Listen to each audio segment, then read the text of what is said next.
Hormatly vatandaşlar. Şu gün 2024 ýylyň 26 apreli hepdeniň any. Hoş geldiňiz. DWT Demokratik Opozisiýasynyň platformasyna. Hormatly vatandaşlar, şu günkü çykyşymyň temasy Watan habarlaryndaky Parijdaky geçirilen forum, göçmen forumy we forumdaky duşuklar. Gelin şoňa seredip geçelim. Yine hormatly vatandaşlar, men soňky video gepleşigimde bir näçe videolar görkezip bilmedim, sebäbi tehnik ýagdaýlar boldy. Şonuň üçin şonuň üçin köp videolar görkezip bilmedim. Men köpüsini görkezmärnem. Ýöne käbeden häzir görkezeýin. Hormatly vatandaşlar, yine senin bilşiňiz ýaly 24 aprelde Fransaň paýtagty bolan Parijde geçen Türkmenistan Nevitkat puduğuna daşırt maya goýumlaryny çekmek boýunça halkara göçme forumu geçti ve Parij şäherine yerleşen UNESCO'nun öňüne ýani men alan videolarma ve forumda alan videolarma şonu biz seredip geçelim. Ine birinji biz forumdaky videolara ýa-da UNESCO'daky video görmekak, men size bir näçe maglumatlar görkezeýin. Şu maglumatlarda siz Parijde, Fransaň paýtagty bolan Parij şäherine näme bolup geçenlerini öz gözüňiz bilen görürsiňiz. Ine lütfen hormatly vatandaşlar, bir minut. Ine sizin bilşiňiz ýaly 24-25 aprelde daşört maya goýumlaryny çekmek üçin Türkmenistanyň Nevitkat pudugynyň ýani göçme forum boldy Parijde. Her ýyl bir şäherde bolýar, ýagny Londonda, Dubaýda we Parijde. Parijde forumda şu Ýewropa döwletlerinden we bütün dünýäden maýa goýumlary ýani Nevitkat pudugyny çekmek boýunça şu maksatdan geçirildi. Sizin bilşiňiz ýaly ine Gurban Berdimuhamedow öz işgäriň öňüne ýani Kerzap hökümetiň öňüne aýtdy. Men size ýağışdan dolar döktürün, Ýewropadan pullara gaýdym, biz gaz berip, eýder diýip, öňküýär baý ýaşap, men aýdymlar aýdyp gelerim, halka seretmek, halk şu öňküligine geçsin diýip, ýani şu maksady öňüne goýdy.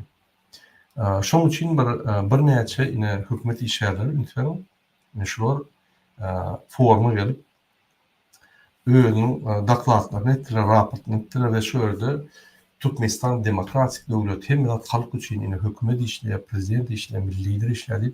Şu ýani yalan kartinkany, ýani yalan maglumatlar görkezip bütün dünýäden maýa goýumlaryny şu puduklary çekip ýene de eksportly güýçlendirip, ýene rejimi güýçlendirip, ýani Gurbany bolýan alyp barýan diktator strategiýasyny, diktator syýasatyny güýçlendirmek üçin men şu ýere bardylar. Hormatly vatandaşlar, ine şu ýerde geçirilen forumlardan ýa-da şu ýerde bir topar firmalaryň goýan pullaryndan türkmen halkyna hiç ýeri ýani behbidi ýokdur. Sizin bilşiňiz ýaly Türkmenistana näçe milliard pullar investisiýa edildi. Türkmenistan näçe öňüne çykardy. Ýöne bizim aýlyklarymyz, ortaçarlygymyz $150 ütken ok. Ýani Niýazow gelenden bäri Gurban Berdimuhamedow gelenden bäri, onuň ogly gelenden bäri hiç hat ütken ok. Ne halkymyňky, ne organlaryňky hiç hat ütken ok. Sebäbi bar pullar oglanýar. Ine Türkmenistana investisiýa edýär. Türkmenistana binalara investisiýa etmeliler. Türkmenistanyň halkyny investisiýa etmeli. Ine men Gurban Berdimuhamedow we Serdar Berdimuhamedow düşünýän. Halkyny investisiýa etmeli. Şu günkü dünýäde binalar gymmatly binaların gymmatlygy oraýarlar. Şuňky günü dünýäde ýani çawleşlik resurs diýen bir düşünje bar, ýani adam resursy. Ine şol gymmatlyk berýär, şoň investisiýa etmeli. Näçe Ýewropa döwletleri ine halkyna ýagny obrazowaniýa, ýani bilim almak zatlary, ýani ilmi gözleglere köp investisiýa edýär. Şo zatlar şu gün ýani uly gidejetir ýa. Lütfen sen 1 milyard binalar gurdun. Sen o bilim berdin. Bir sancak adam Elon Musk ýaly dörese Türkmenistan'ın yankı teni yüne yark gider. Türkmenistan'ın giydilerini yark gider.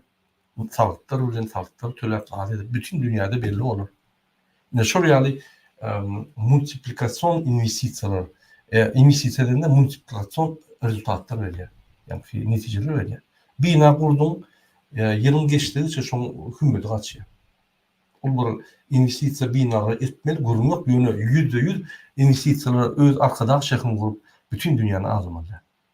Şunun için hürmetli vatandaşlar biz her vakit aydiyak. Adam kımmatlıkları. Adam için bilimler, şartlar, işler, yaşayış yankı yenilikler, medisina yenilikler hemme de devlet, hükümet, prezident, millidir adam için işlemeli.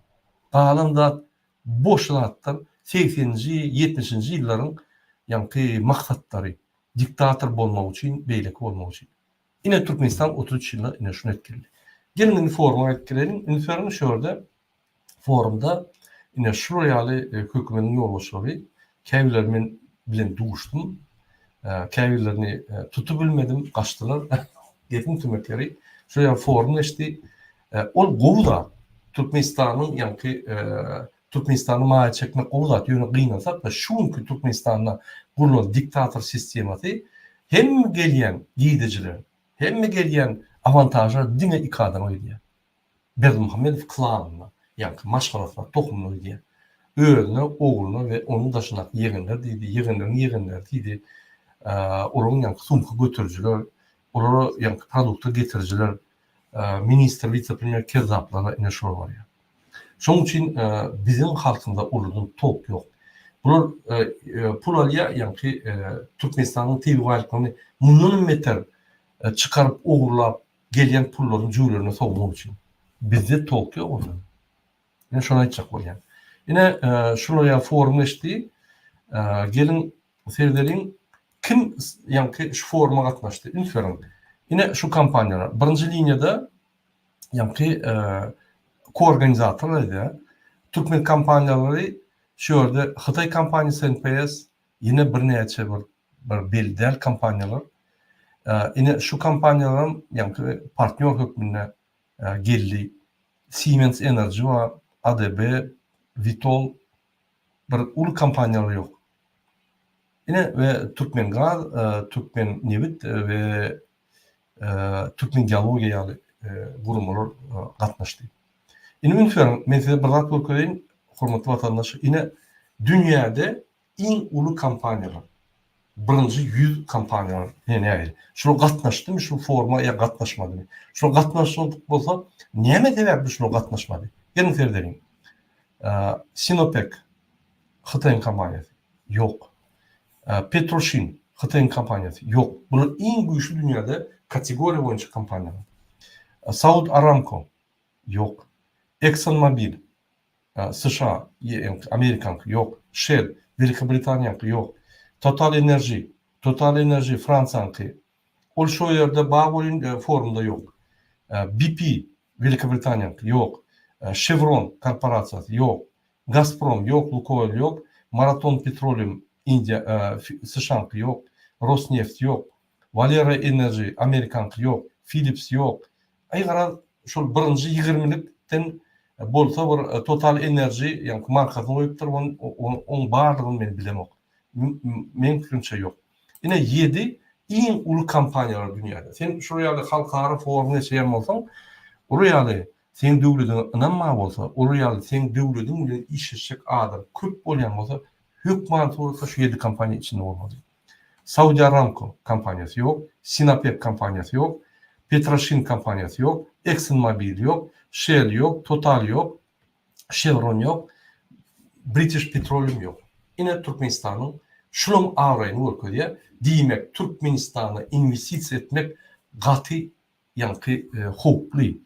Pullarını yitiriyen, o yerden alyan dağıtlarının içinin yankı diktatör sistematının yankı kompetentli adamlar ad bolansan kıyın işleşmek. Bir topor senden para diyorlar, ziyatkı diyorlar. Şunun için bunlar kriminalı, korrupsiya koşulmayacak bol. Bunlar baran. Yine Türkmenistan'ın avrayı yine şu formlarda da görünüyor. Yine yeni bir korku diyen yine Saud Aramco, Sinopec Group, Şina, ExxonMobil, Royal Deutsche Shell, Kuwait Petroleum, BP, Total, Lukoil, Eni, Valero Enerji, Chevron, PDVSA, Pemex, National Agrar şu kampanyalar крупнейшие нефтегазовые компании мира. Yok şolar. Şoň üçin bu Türkmen hökümeti Gurbanly Serdar Berdimuhammedow ol şpana, banditler, moşennikler, kampanyalar bağ bolsa şolary işler. Şolary zatkal paylaşyp ýörler. Korrupsiýa diýen kampanyalar. Ine Türkmenistanyň siýasaty diňe içki, daşky ykdysady siýasat däl, hatda biznesmeniň artyna alyp barýan siýasatan şeýler. Pul getir, kontrakty bolşak, bolýa bolmaýa işimiz ýok, pul getir. Ine bar mesele şu. Ine men inde Türkmenistanyna şol forum boýunça Watan habar programmasy, ýa-ni men gowurýan tele radio kampaniýam näme bolýar? Şularym hökman material berämen Paris'de geçiren ýa-ni forum boýunça gelin dinlädiň näme material berýär? Gyýyk material berýär. Canın ýeňçilere elan edildi.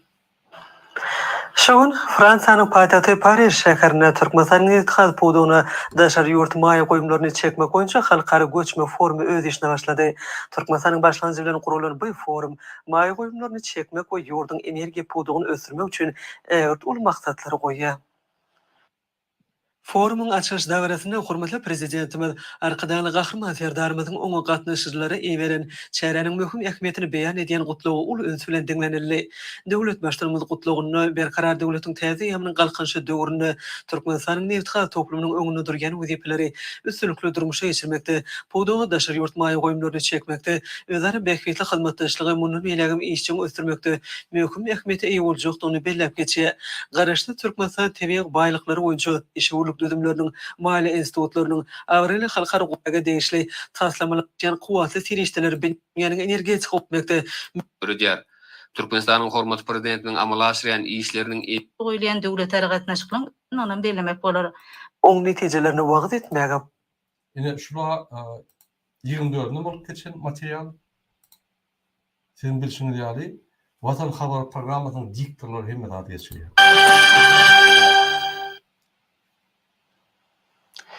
Türkmenistanyň neft-gaz pudugyny daşary ýurtmaý goýumlaryny çekmek boýunça Paris şäherine halkara göçme forum tamamlandy. Türkmenistanyň başlangyjy bilen gurulan bu forum maý goýumlaryny çekmek we ýurduň energiýa pudugyny ösdürmek üçin egurt uly maksatlary goýýar. Forumyň jemleji günni neft-gaz taslamalarını malileşdirmek, halkara gurumlarynyň we mali gurumlarynyň arasynda energiýany we ýaşyl geljegi ösdürmekde tutýan orny ýaly möhüm meseleler boýunça pikiralşmalar boldy. Halkara göçme forumynyň dowamyny ýurdumyzda hormatly prezidentimiziň başçylygyny Yerlerim boşdur. Adam yok. Onça adam yok. Yani furor değil, anşlak değil. Yine şoň üçin yani krupny kampaniýalar gelmek. Diňe Total bilen ExxonMobil, British Petroleum gelen bolsa, şöyle yer olmalı. Yok. O ul kampanyalar. Ünsürdeniň Türkmenistanyň içinde ul kampanyalar yoktur. Näçe kyn işlemek, statistika alýar, geologik danlar alýar. Her derecede işleşen adamlara zatka vermeli. Hemme zat ýa-ni bir tersine gidýär, düşürýärler, biznes etmek kyn. Hökümete ynanýarlar. Goýulmaýan alyp bolanok. Ne şol Türkmenistanyň raýatynyň haklar bolýan bolsa, investorlaryň haklar bolýar, ne şoň üçin baranok. Bolmasa ynanyň Türkmenistan olur ýaly bay, olur ýaly kanunlar gowy bolsa, olur ýaly kanunlar işleýän bolsa, dökülürdiler investorlar. British Petroleum, Chevron, Vitol, bir topar Amerikan, Ýewropan kampaniýalary şo ýerde hiç kime yer vermedi. Tenderleri utup alırdılar. Yok. Ýygydarly durmuşa geçirilen energetika siýasaty milli ykdysadyýetimiziň esasy puduklarynyň biri bolan neft-gaz ýerleşen neftli geçirilmegini üçinlikka geçmek bilen gazga howpsuzlygyny öpjetmek. Men bir zada düşünem, ine şuraya forum bolundy, hormatly vatandaşlar. Bir minut. Şuraya material berilenler. Forum bolundy. Her wagt şu forumdan adamlaryň sesleri, hakyky aýdýan sözleri, manysy ýa-ni perewodçy vatan havaların, diktatörlerin aytmasız gün geçiyor. Bize yok o mesajlar. Şolar näme diýenden bilen yok. Mümkin ay boljak da diýenler bar. Ýa-ni forum gowy geçdi, ine bir kontraktlarlyk şertler gowy kendat diýip mümkin diýendirler ýa diýmeýändirler. Şolar gildemek üçin diktatör aýdyp geçýär, şonuň tamam. Haçan da şuraya forum geçirenler. Hatta diktatör Rossiýada da hemme döwletlerde şolar ýalydyr ýa. Şolar ine forum geçdi. Plança ýa-ni milliardlyk kontraktlar çekildi. Plança milliardlyk kontraktlaryň üstüne işleýär. Zat bir netije bilinýär. Bärde bolsa kofe çykaýtdylar. Men kovlan ministrin boz kovuşmun bir adikalon aldım, bilan aldı, magazinin. Aylandılar, gedilen çettiler, gittiler. İngol formda işen adamlar, mesela aydayım. Yani şol 24-20 yaşında İngol geçiren hakiki Türkmenistan'ı yani vasp edip Türkmenistan'ı sivilizasyonlu devletlerin ardınladığını, bağdığını görkezem ihlaslı şu forum geçiren adamlar muzikantlar, Gaston Simfonist Orkestri Türkmenistan'ın, şu yerdeki yani tanışçılar, şu yerde eksponatlar koyan adamlar, yani kültür programması koğuştu. Söylüyorum. Men içine girilmeden men gördüm adamlarla görüştüm. Olar ihlaslı, açık yürekli, yani şoň gatnaşmak üçin geldiler. Hatta biri kim bilen görüşsem hemmeti içine gel senem gel dip yani aýtdylar.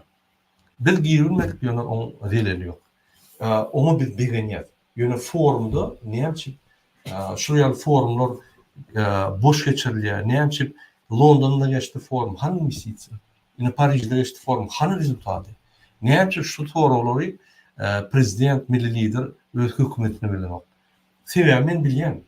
Bular görgüller nämetsin minister vitse-premierler. Sebäbi problemi olurdu däl. Problema Gurbanlyň Serdar Berdimuhamedowda olar hemme konstitusiýany özüne direkt ýaly etdiler.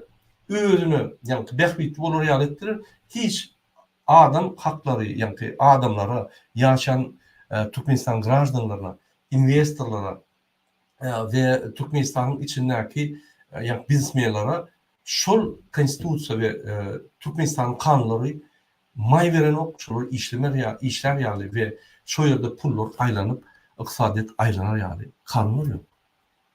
Onun iň gerçek der, şu kanunlar ýa-ni bizim kanunlarymyz halkara konwensiýalara diňgen ok.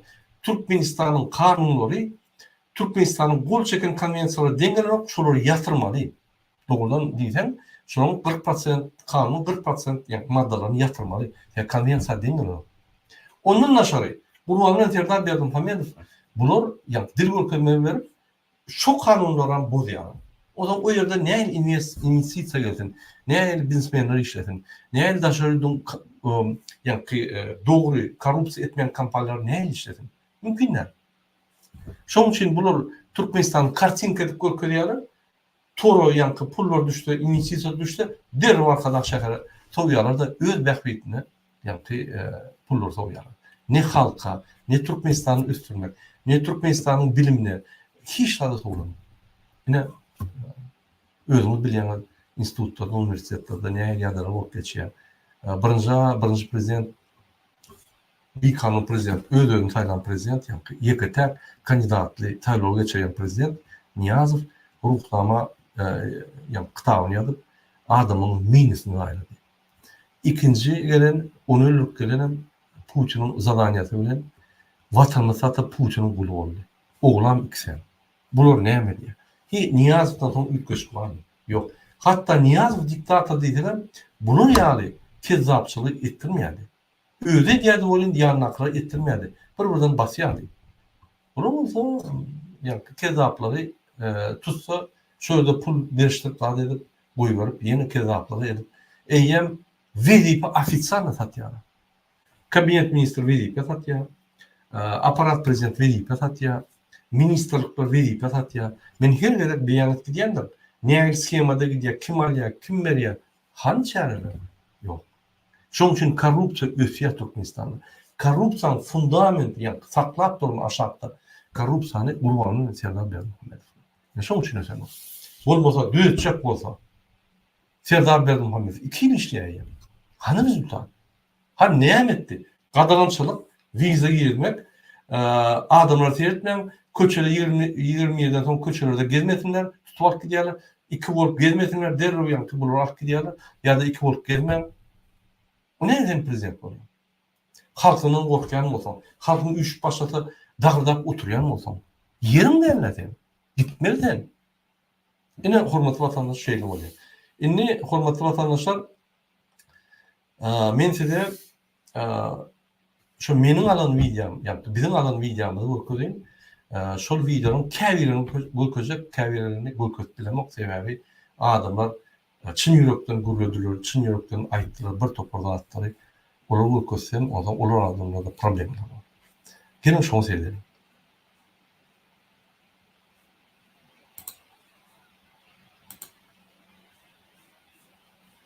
Yine birinci forumda olan atlar seyredelim. Biz videonu qovalt bilmedik, yani bizim yanımızda jurnalistler vardı. Televizyon kampanyanın jurnalistleri. Yine onu qovallı videolar. Biz olsa öz soskamızı bilen yaptı. Özümüz çiğnandık. Yani onun fiil qovu değil. Yani grup polya şöyle bol geçen de attı. Gelin seyredelim yine birinci video.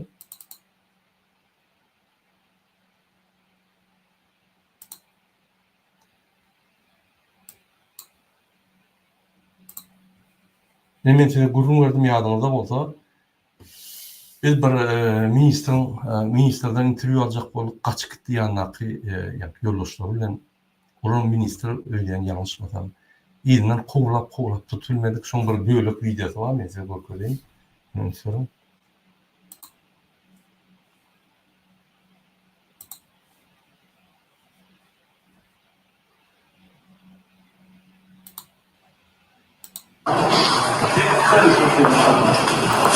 Yine yani şu lifte bardı, biz şundan interview alacak olduk. Yani ben görüştüm, salamu aleyküm, niye geldiler? O falan anlaşıldı etti. O zaman ben sordum, bir kısa sorgum azalttı. Yanlıklar kaçtı. Türkmençilikte cırdı diyorlar. Yani kaçtı olanlar medeniyetli kaçıyanda, cırdı olanlar yani medeniyetli kaçıyanda. O zaman bunu düşünmeyen, onun kaçışını görüp de yar bısınırlar deyip bulamazdı. Bu yine kovlak gibi oturuyor yani. Yani bunların yönü guruluşmak için. Olmasa bir terörist der, bir neme der. Yön şuradan bir guruluşup bir interview alır yani. Niye geldiğini, niye geldiğini. Doğru maysam, men hurmat adamlar koyan, yani ki katı kezzap, emhime olmasa katı çağla yıkattı guruluşup, yani ki kritik soru berim yok. Düşünüyen, onu bir ağrıyadaya koyanını bilenler.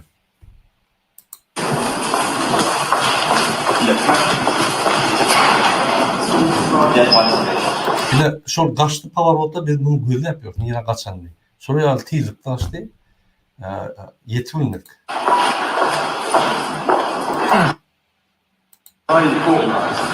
Yine derdim şu orada görünüyor. Yine bir yer görünüyor şunu. Şu sağaylan ya iyinin. Bir şey ama.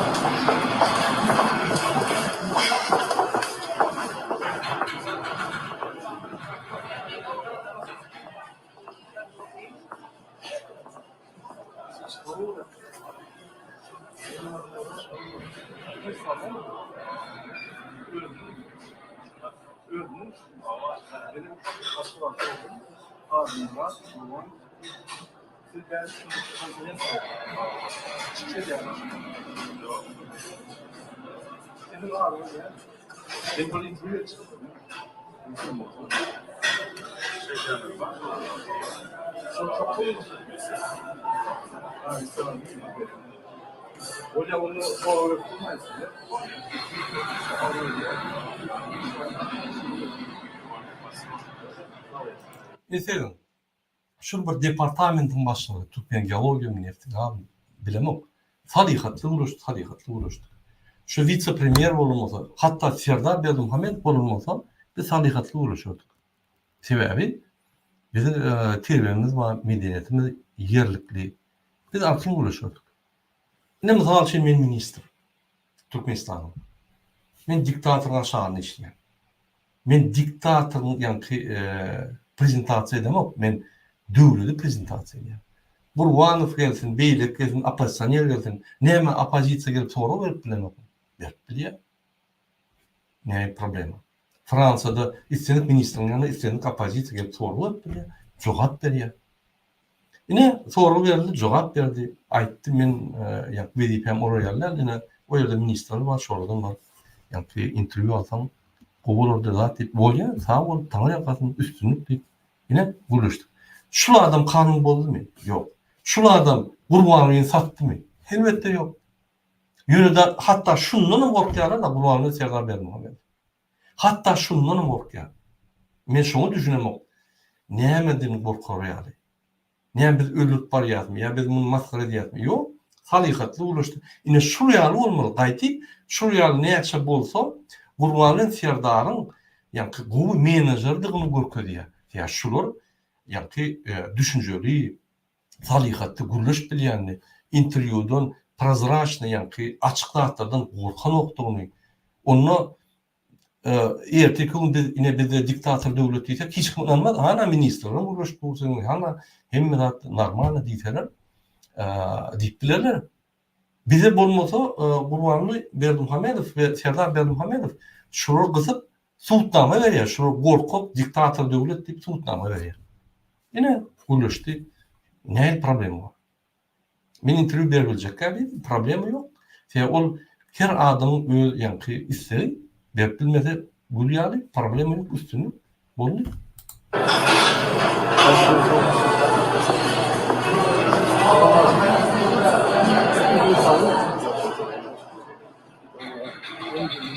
Buna kaçtı. Yok deyip kaçtı ya. Konuştum ben. İnterview alacak boyam. Bunu telefonu ulaşın mı?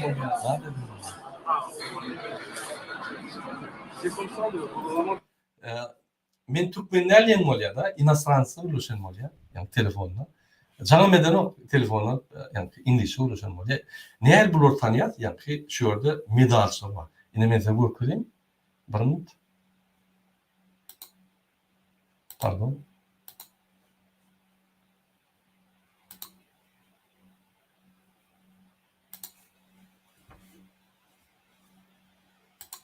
Ine ünferseňiz ine bir minut.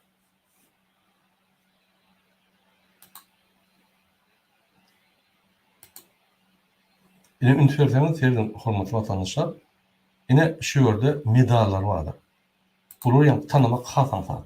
Ine serden şu herseniň şu ýerde medal bardy. Şul bular tanamak hasan satda. Ine şu ýaly. Ya da toguluk bolany şu Türkmenistan geri var. Toguluk medalli bulun görünen ok. Okey. Toguluk medalli görünen ok. Bir minut. Şoň üçin bular tanap, gatan fat tanap bolýar. Yani mesela şu videodan devam edelim. Men komentar vermesem siz düşünürsünüz video.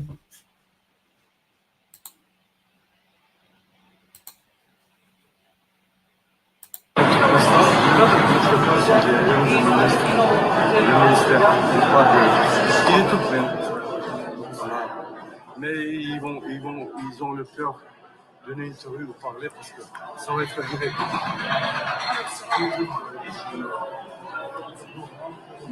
Jurnalistler bana soru veriyor. Şokta da olur. Yani birinci videomu görüp başlarına da ılgat durduk. Ondan ön jurnalistler aldı. Men gülüşýän soru verdim. On kaç gidendi. Olur şokta. Näme kaçýar diye. Näme sen olur öldürecek. Ama yok. Bu interviewdan çağırdı. Men düşündürýän jurnalistler.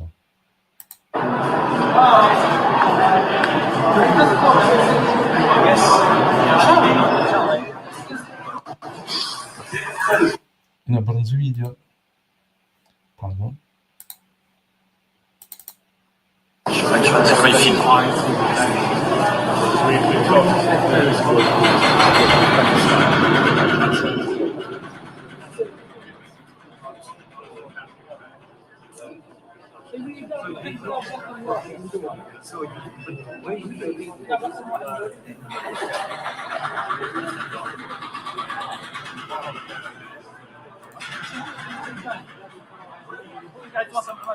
Ine derdim döşünde medal var. Ine şol Türkmenistan vekilliydi de şunu.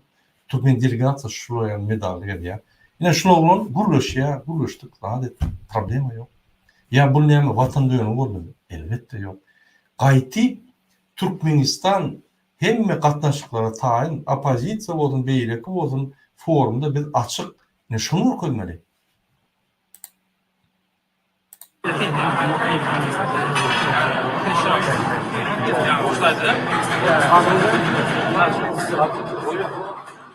Adım näme diýsen adyny aýdýar.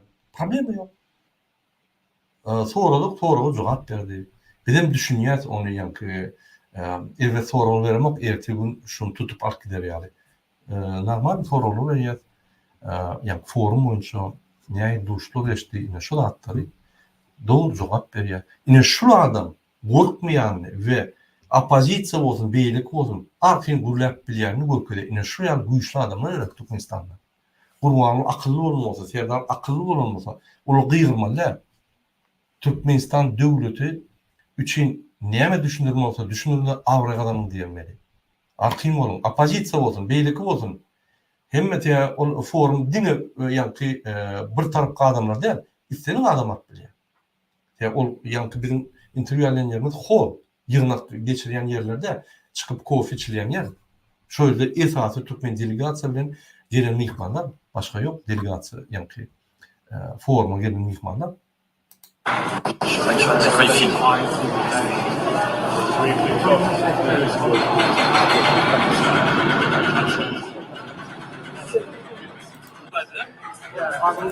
Indiki video terdelim.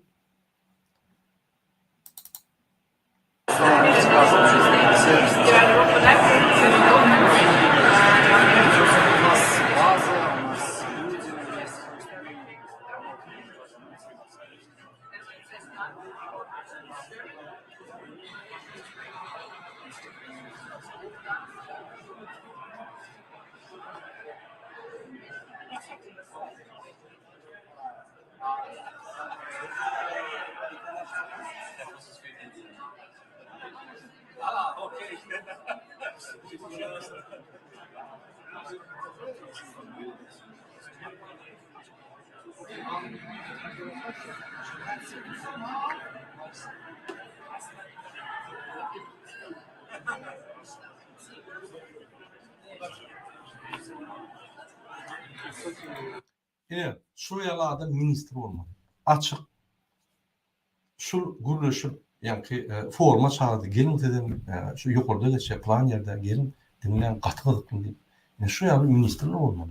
Şu ýaly adamy ministr bolmaly. Açyk, arkyň, girilejek zat ýok. Biz Türkmenistanda näçe öndürilýär, näçe gaz öndürilýär, bir topar sekretler soramda bar. Näme geçýär? Siz ýanky aljak netijelerini alyp bildiňizmi? Mihmanlar näýeli? Yani kontraktlar barmy ýokmy? Paka belgisi ýok diýse bolly bolýar. Bir ýerde bir ministrler bizim bilen görüşenler bir ýanky jenaýat işler näme bol? Gaýty bütün dünýä ýanynda Frans telewizionyasy bar. Gaýty bütün dünýä bunu görkezip bilýär. Ine açyk, ine normal. O menen fransuzlar şunu diktator diýsem, ho, bu senden gowy bolýar, senden gowy düşündirýär, senden gaty açyk diýip bilýär. Ýok, bular hemme zatdan gorkýarlar, daşörtler baranlar, ýa hemme düşman interview bermenler jurnalistlerin ýanyna barmalylar. Jurnalistler bolsa gaçyň ýygynyň kowlap ýetmesinler. O näme hökümet bolýar? Ine şunu kezzap hökümet diýilýär. Ine normal o bir firmada işleyen oglan ýanky Türkmenistanyň ýanky neft-gaz bölümleri bilen işleşen bir firma aýtdy. Men Türkmenistanda ýaşaýan plan firmada işleyen hemme zat gülýärli böyle işlemede diýär bolşýaly işleşär Türkmenistan bilen. Ine niýe problemi? Hiç bir problemi yok. Näme şol oglan watan tatdymy? Ýok. Şu ýaly hünärmendi gaýtyp hökümet iş alyp şun ýüzüni ýanky asyllygyny, şun açyklygyny ulanyp awryk adamlar dünýäde. Ine bolmaly iş. Bular ýaly oglan getirmez. Sebäbi bu kezzapçylyk etmeýär, hünärment işleýär. Bular ýanky halka çıkarıp bolmajak kezzaplar alýada olar gizleýär. Olar gaçypýar, jurnalistlerden birden gaçypýar. Ara hökümet.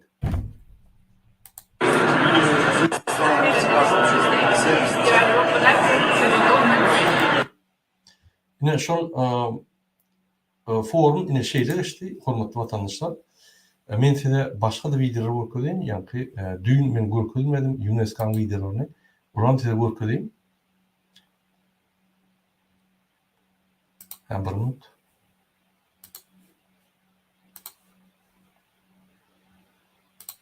Yani eğer de siz ünlük veren olsanız men düğün aydıptım forum bu Toronto yani bizi zaldan çıkardılar.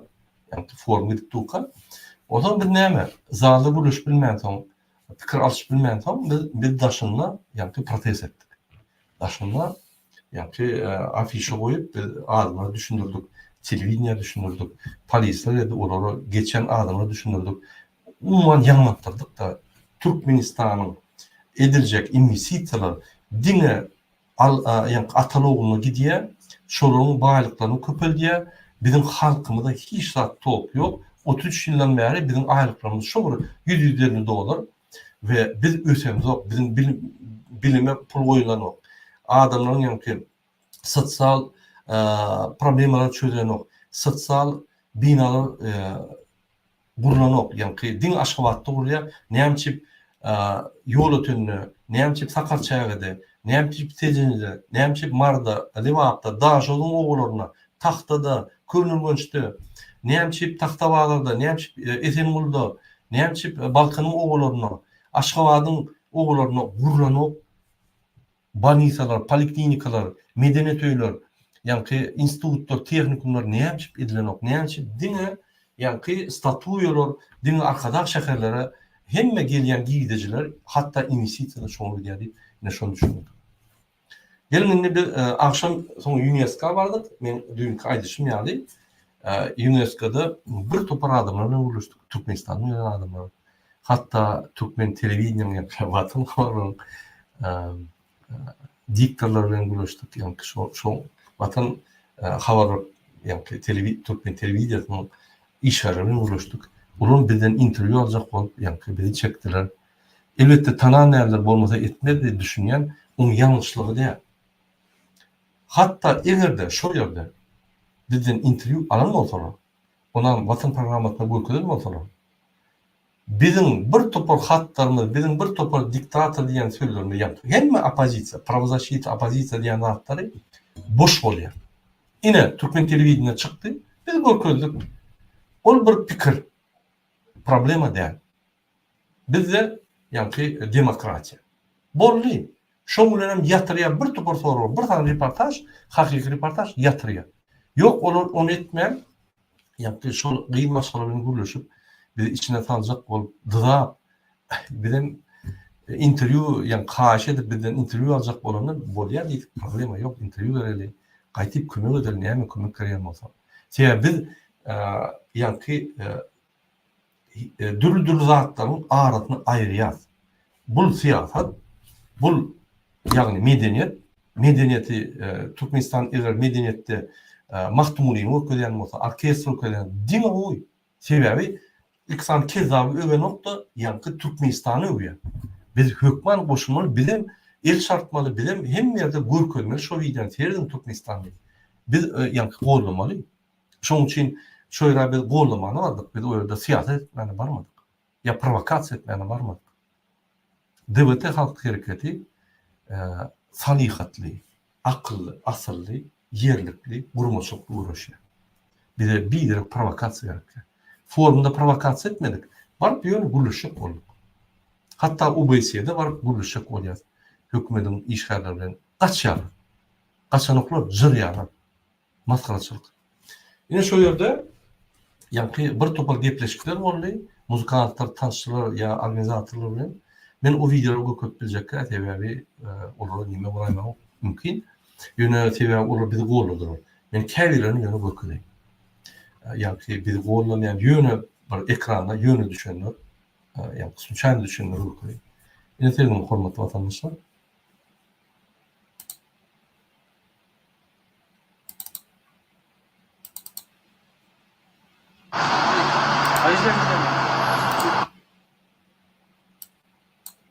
Hemmetin gorka bilecek ya, kavirin gorkayı ne derdim?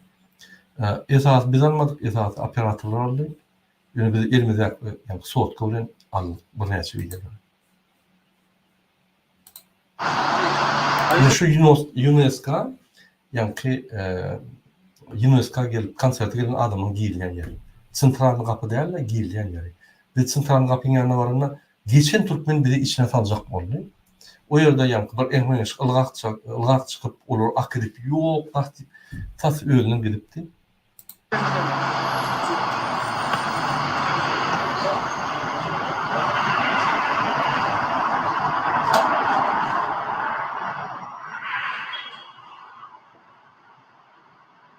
C'est bon. On est là.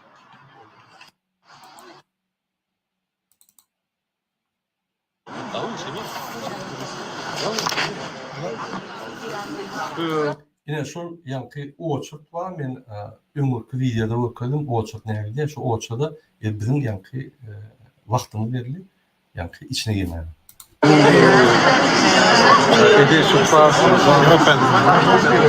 Şöyle Tacikistan'ın ve Tacikistan'ın yani Tacik yönü Fransa'da yaşap gören doğulan adamlar anır Tacik. Yani şunun UNESCO bir komisyon yani komisyada urun işleyen şunun durdu. Şöyle de guruluştuk adettik. Bizim Türkmenliğimizde gen gördüm yani aytdım. Eğer de şansım olmasa koyuyorlar, bolsa koyuyorlar diyeceğim. O neydi? Şans. Sen Türkmen payiyatı çıkışı diye bu UNESCO yani kanun verdi işleyen senin Türkmenistan'lı o ne sen koyuyorlar deyip gen gördüler. Ondan sonra bizi şöyle baranladılar. Bize yani ayttılar. Organizatörler yani Türkmen tarafı sizi giyinirler deyip ayttılar deyip yani bizim bolya deyip kırıldı durduk. Yankılar, kaharlar öyle. O ne belli bolya deyip gidip men her başını görünüp ılgak getirir içine. Karışım şurada deyip. Biz karıştık. Ondan sonra bir saat karışan tamam kayıtmalı. Bir saat karıştık kayıtmalı oldu. Haber olmadı. Ay bolya bolon değerler deyip yani nimettik ne şu oldu. Ne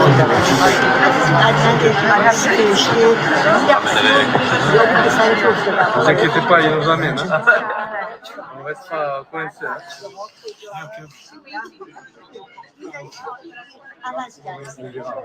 Si ils vont nous autoriser, je crois pas. Non, l'UNESCO. Ah, mais l'UNESCO. Je pense qu'ils vont pas nous autoriser. Quand même, c'est votre soirée, quand même. On va pas... Non, on a fait l'extrêmement comme les autres. Vous avez enregistré ça? Je sais pas. Vous présentez ça?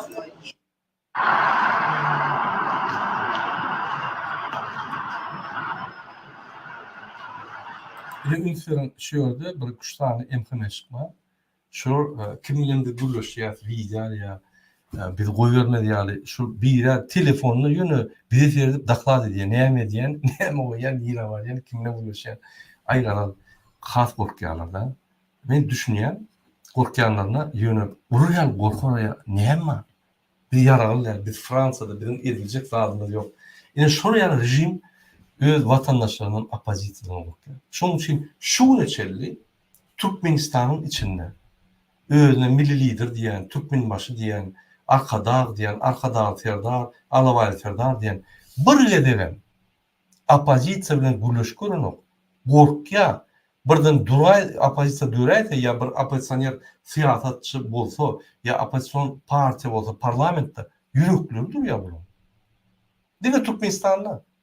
Nemçik Özbekistan'da var, Azerbaycan'da var, Kazakistan'da var, hem yerde var. Hatta Rusya'da var. Yablaka deydi, komünistler deydi, var. O ne olurken bak Putin'in arkasını tutuyor, yönü var. Nemçik Türkmenistan'da yok. Nemçik Türkmenistan'da bir köçede yürek başlarak onun yürükleri duruyor. Suriyalı halk tarafından faydalanmadık. Suriyalı kriminal yağdayda geçen, kriminal edip gören adamlar bulun son, bunu cinayete çekileceğini bilin son, katı korkuyor. Hükümetteki işleyen adamlar şunu düşünen yok. Şunun için ben hükümetteki işleyenleri düşünürüm. Gepin arasında bazı içe koyan şu foruma gelip hünermentler hatta ministrler, vice-premierler Türkmenistan'ı bu taraftan göközlük olan da köp tanıyan kadın. Ethat adam UNESCO'da anşlag edip, konsert verip, simfonist orkestr ve şu Mahmud Prag'ın 300 yılına eksponatlar gököden adamlara, şonu tayarlanan adamlara köp tanıyan kadın, bütün vatandaşların varından ayyan, ya gözümden gördüm, şu da atlar avra getiriyor Türkmenistan'da. Katı ol. Yine hükümeti öven yok diyen, yine min öven. Şu Goğula'da Goğulat diyen. Yöne, korkuk hükümet, kezzap hükümet, diktatör hükümet. Onan belirler geçmeli oluyor.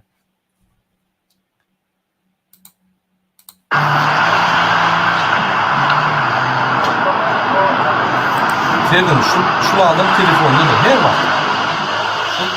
Bir neye medyat, bir telefonunu dur, yani daklat edip dur.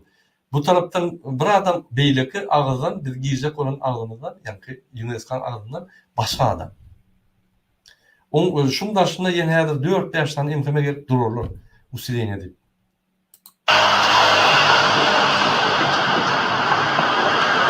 Ama ikincisi. Ünsferim şu orada ikincisi. Yine şuna yani telefonla bulup usileyin edip.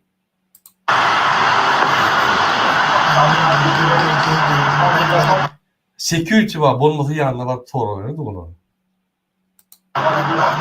Yine MHM vatandaşlarının adalet devleti gizlenyendir. Türkmenistan'da bunu geroydur. Yani Avrupa devletlerinde bunu geroy değil. Bunu kaçyalan desene. Biri orta kaçya.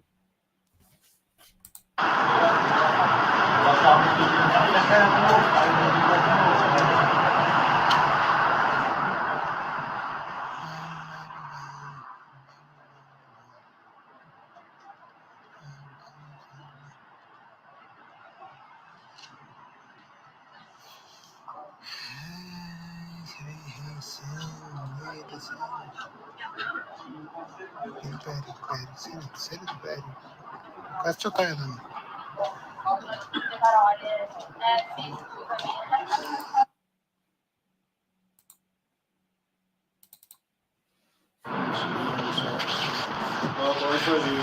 Şu telefonla olan mı?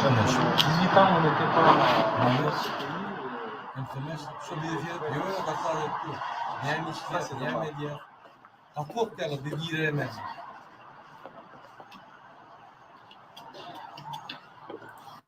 Yine men emhime kulluğunun yol olsun yani.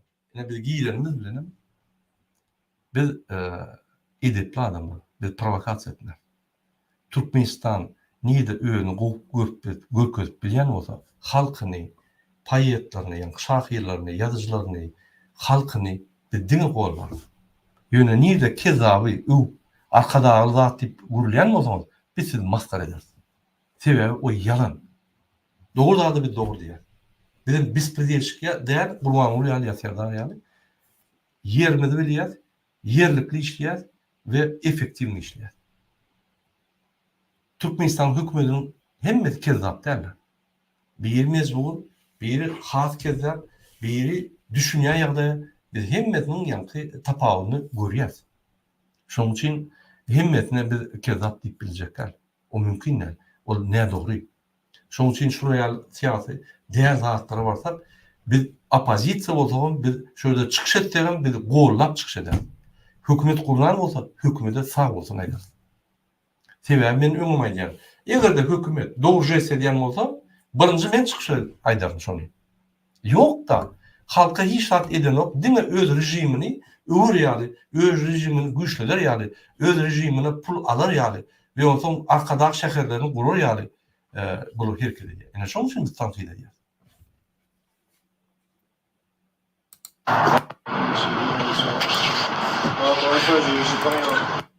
Tu sais mieux, tu sais mieux. C'est pas possible. Mais non, c'est une sur tapant là. Ah non, on se donne. Mais c'est normal. Ünferim. Şu telefonla yani yanına adamlar şuraya şu esas informasyonu yani atversin, şu kapağı atversin.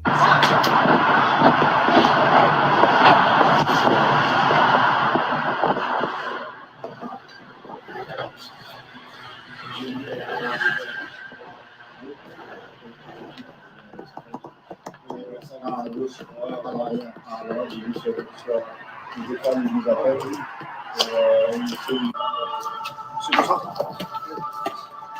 şu ayda şimdi 4 yaşlarım bunu uyuşup buradan men gümüşlen geçtim. Bunu hiç adam edilmiyor ya. Bunu kaçarlar yönü. Her kim öz başına daklar dedi ya şey diyorlar, bey diyorlar. Yine Kurbanov berdi. Yine şeyde var. Yeke Kurbanov'tan yani hükümet olup bu gülkünç. Men şolara derek olmasam, emremin başlığı olmasam birini çıkarırdım. Var da gürlüş, talikatlı gürlüş de düşündüm. Şöyle bizim vatanımız Türkmenistan gayret etti. Sen şöyle hoş geldin diyen gayret etti şöyle gelme. Bu merakam geçiriliydi. Men ananım düşmanım deyte de bol gurun yok deyip gidiyen. Yani şu yani şol guruna anladı dursun. Bunu korkup bir topur kriminal da ediyor. Men düşünemem şunu. On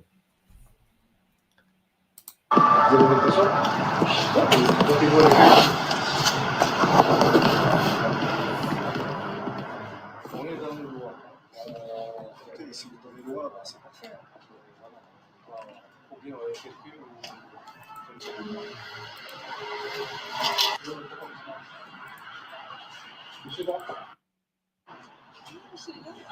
Элементарно. Şu ayarlaşma men tanamam. Bu bir случайно. Şu ayarlaşmanın adı Şirin. Men salamlaştım, salam. Sen näme daşada dursunuz deydi. Menem ay goýarnok, o näme goýarnok. Ýör dip elimden çek içine tanjak boldy. Aňardaky ýa telefondur, kapyny açyp bir gyýra çykyp bilenok. Gyýra ýa aramyzda security bar.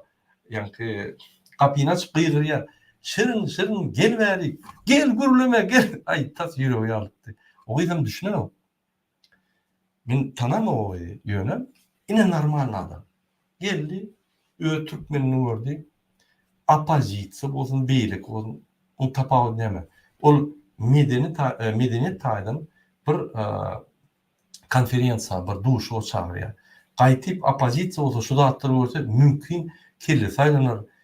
Şu zatlar pikir edip, ine şol aýalmaşyla men tanan däldir, bolmasa mümkin ýa-ni içine salmazlar, içine saldyrjam bolmazdy. Gürleşip o näýli yani koordinatlarını verin, kartanı olsa verin, hükman adresini verin, siz Fransa'da olsanız yine katnaşallar deyip, açık güvünlü ayanmaşalar, beylikli devletlerin grajdanı yalı, bu yine var bizde de, korkmayan açık güvünlü. Şu bizimle katnaşan, nülenim, Kurbanlığa karşı yani hareket edin o, Kurbanlığa karşı, yani Türkmenistan'a karşı hareket edin o, vatan düğünü de normal, bütün dünyada, sivilizasyon dünyanın adam yani. İnanın, men Türkmenistan'ın içinde bir topar adamların canlaşıyan, video, günün akşamları gürleşiyen, daşınla, duşyan zat ediyen, men görüşülecekler maşalanma diye problemi yok. Sen hükman görüşmeli diyenler yok. Yönü pikir alışıyan, yani pikirlerini dinleyen, doğru ediyatını deyip soruyan, gerek mi bizim görüşme deyip soruyan, öz pikirlerine diyen, kaya vakt bizi gorlanır, kaya vakt bizi gorlayan, yine şuna demokrati diye. Biz gürleşen problemi yok. Ne yapacak şu? Ayağın maşkala bizimle gürleşti, cinayeti iş etti oluyor. Men apozisyoner olayım, men başka bir olayım tapağı ne mi? Men cinayetçi değilim. Men bir partiyanın yol oluştu.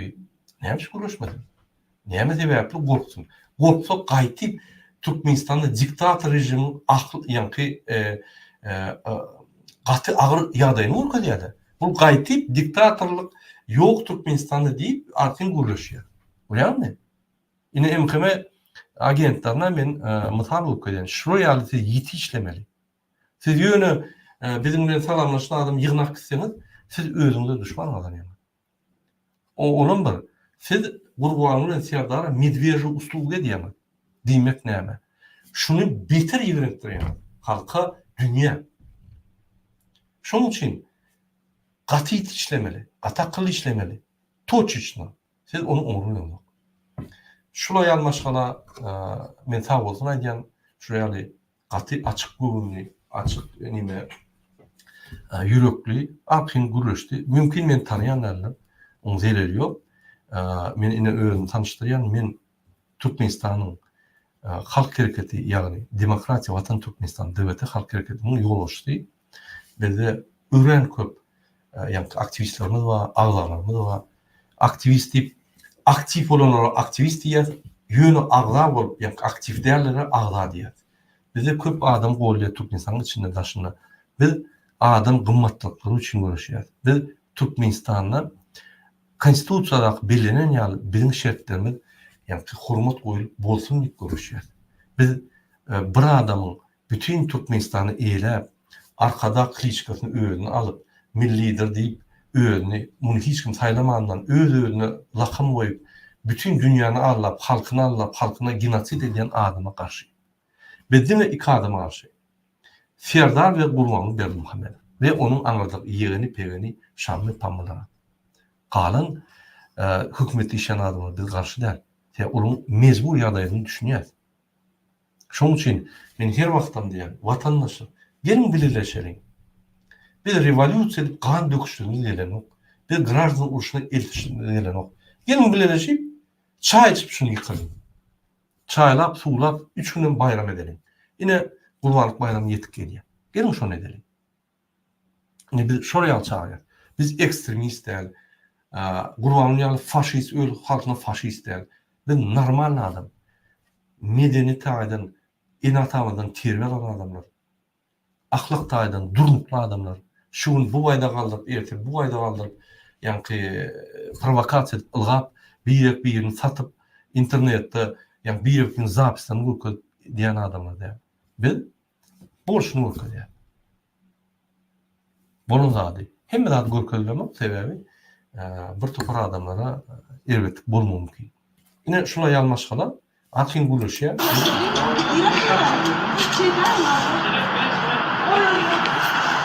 yine aradan değil. Şirin geldi. Men her barayım olsun gelip çıkıp vizit kan alır hükman durum çördü gitlen iş yere deyip haşe diye.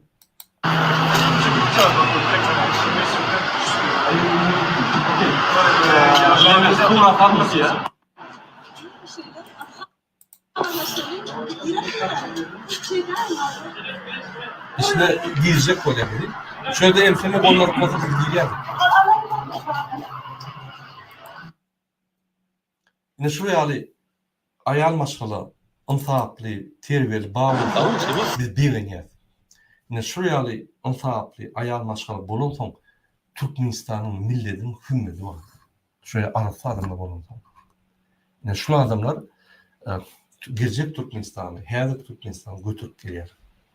Şuraya bağlı, şuraya lazım bulunsun Türkmen olup yaşasın geliyor, Türkmen bulunsun geliyor. Kurbanlı'nın Serdar Kezaplı olsun, Türkmen bulunsun gelen o. Türkmen niyenini utanıyor.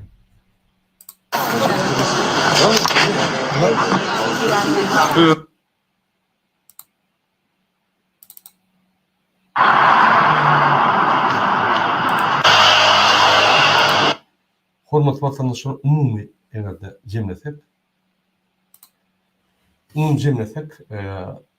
men hemme videoları görközüp bilemok, jurnalistler öz videolarını aldı, onun videolarını da görközüp bilemok, onun üyeleri reportaj ediyor, Türkmenistan boyunca üyeler ne diye bizim işimiz yok. Biz onu ya görközünden deyip bilemok, gelecekte reportaj çıkar Türkmenistan boyunca görüyorsunuz. Katılıklı olur. Yine şuraya Allah'ta bol geçti. Men diyecek oylanlardım, hürmetli vatandaşlar, Türkmenistan neyde olsa da bu tarafını vurgulamalı. Şuraya ali opozisiya gelsin ya bir vatandaş gelsin, disident olsun, tarikatlı oluşmalı. Yani şu yerde men tanın olsalar, benim şurada gıyırıp stop diktatı diyelim olsalar, sekürtü alya elinden alıp gidiyor. Şu da hatta başka devletlerde bolya ayıpla diyor, normal. Yönü kaçanla sen gizler, korkuşup, nimetten onam televidini korkusu, onu sen двойной maskara oluyor. Yine Kurbanlık Berdimuhammed öğren. Ne Avrupa'da konferansiyalar forumlar geçirmeli. Serdar Berdimuhammedov kalkından öğrenin. Öğrenden kalkan. Avrupa'dan öğrenin. Senin Avrupa'da yaşak koyduğunuz bir düşünceniz bana da birinci internet açın. Maskara olmalı dünyada. Üstünüzden gül yağlar. Ben jurnalistlerden soruyorum. Sen neyin var ayağını Türkmenistan hükümü? Ay onlara bu klonlar o kim belirledi? Kim onu koydu? Kim onu boyuna diye? Kim onu prezident hata ediyor? Biz katiyen hayran kalıyoruz. Dine bizde jurnalist insanlar arasında buluşuyor. Это katastrofa diyorlar. Men diyemem onu. Ya men onları birinci gördüm. Men onların gülüşünü görmedim. Onun öz informasyonu var. Yine kim vatan dönüyor? Urguan'ın Serdar Berdimuhammed. Türkmenistan'ın avrayını kanalizasyonun içine salayıp şurada saklak gelen adamlar. Yine hormatlı vatandaşlar şuraya alayım. Biz bir günün devamında yani gece yatmana gittik. Günlüğüne iyiden akşama açıldı. Şuraya reportajı ettik. Sizin dikkatinize görkedim. Şunu görkedim ben ne mi diyecek oraya? Tupoy rukovoditelza, yani başlıkta, Urvan'ın Serdar'da, Tupoy hükümet var. Tupoy hükümet olsa bütün dünya çıkanlar öğünü, yani Tupoy tarafından oluyor. Öğünü maskara ediyor. Öğünü yani övmekten, öğünü bu taraftan ülkemekten değerli irvet tarafından oluyor. Çünkü hem daşörükte çıkışları ters gidiyor. Türkmenistan'ın imajını kaçırıyor. Bu şunu çıkmadık olsa, onunla bir belirli imaj olurdu da, yani belirli bir fikir olurdu Türkmenistan'ın hükümeti boyunca. Her gün Türkmenistan halkını bütün dünya söylüyor, yani Türkmenistan hükümetinden şokta bütün dünya. Ben şunu yitirecek olan size, ben bir topur halkar kurumlarına katlaşan seyredeyen yani şuna ya kıyınlansak da. Şu elek men şunu maskar etmeyin, kuruluşayın, bir reportaj edeyim, yine opozisiyonun kuruluş biliyor, opozisyon nimet biliyor deyip vardım. Bizi sarmadılar, daşına protest ettim. Korkuyorum. Eğer içinde bulunmasa, onu duruşup, yani düşündürürdüm. Haberiniz var mı? Size şu alyan pulluğunu, size gitmez, bu doktorun gitmez. 3'ten 1 bölüğü ise 2'den, yani 3'ten 2 bölüğü Burvan'ın arkadağına gider. Arkadağ şehrine gider. Onu siz çözülen yok. Siz ona hiç tatlı plan yok. Siz onun yüzüne seyretmen yok.